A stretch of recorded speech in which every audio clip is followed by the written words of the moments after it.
switching seats on flight 180. It starts with a chill, a flicker of dread in the back of Alex's mind. He's just another teenager about to board flight 180 with his classmates on a school trip to Paris. But the moment he sits down, everything fractures.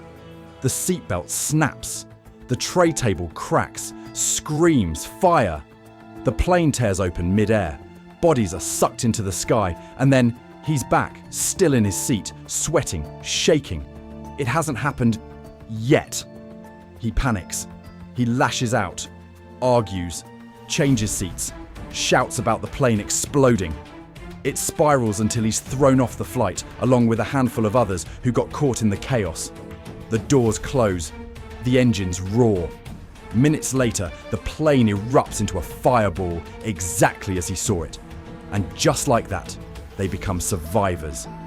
But not for long, because Alex didn't escape. None of them did. He just moved. The outburst, the seat swap, the chain reaction that got others removed. It all felt like a victory, like a glitch in death's design. But death doesn't glitch. It recalculates. Everyone who stepped off the plane is still on the list, just in a different order. Todd dies first. Terry second. The pattern continues, precise, inevitable.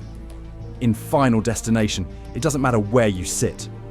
The moment you got off that plane, the countdown started. You didn't break the plan. You just changed your place in line. Giving life to break the chain. In Final Destination 2, Kimberly isn't just running from death. She's looking for a technicality. After the highway vision saves a handful of people, the survivors start dying in the order they were meant to. Same pattern, same precision. But then, one strange thing happens. Isabella, a pregnant woman connected to the chain, goes into labor and survives. The child is born, and suddenly the deaths stop. The survivors think they found it. The man ish back or man ans in death's system.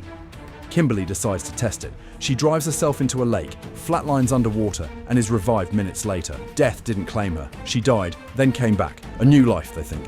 A reset. It feels like the rule was broken. But it wasn't. It was delayed. Because death doesn't forget, and it doesn't reward cleverness. Kimberly and Officer Burke die off-screen later, in canon. And the twist? Isabella's baby was never in danger to begin with. She was never meant to die. The new life theory? A misread. In Final Destination, you don't find your way out of the pattern. You just find a longer hallway. Dying for someone else. Some think death can be bargained with, traded, outsmarted. In Final Destination, a few survivors try to break the chain by offering themselves.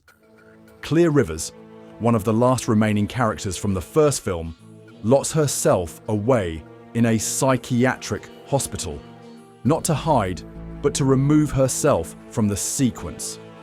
Later, in Final Destination 2, she returns to help others cheat the plan. But it catches her anyway. In a hospital explosion, she's vaporized alongside Eugene. No final moment, no act of heroism, just correction. Then there's Kat, skewered by rebar while trying to warn others. And Nora, who thinks surrendering to fate might earn her mercy. But death doesn't honor, sacrifice. It doesn't spare the selfless. It doesn't care. Even when characters attempt to take their own lives to break the pattern, like William in Final Destination 5, it fails unless it perfectly aligns with death's design. Because in this universe, dying on your terms doesn't count. The only acceptable death is the one already written for you. Taking a life to steal time. What if you could survive by killing someone else? In Final Destination 5, a new rule is whispered through the panic. If you take another person's life, you inherit their remaining time. Their death cancels yours. For the first time, survival isn't just about running. It's about murder.